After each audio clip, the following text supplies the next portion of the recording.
How to use your friend's referral code on Temu. Hello everyone. In this video, I will show you how to use your friend's referral code on Temu. Start by logging in to your Temu account on your device. Once logged in, navigate to your cart by clicking on Go to Cart.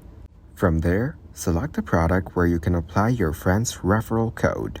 Before proceeding to payment, make sure to enter your shipping address to ensure smooth delivery. Once your shipping details are filled out, click on Continue to Payment.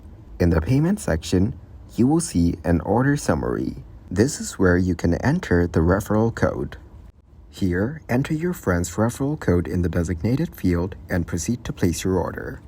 Thank you guys for watching this video. Hope you got some value.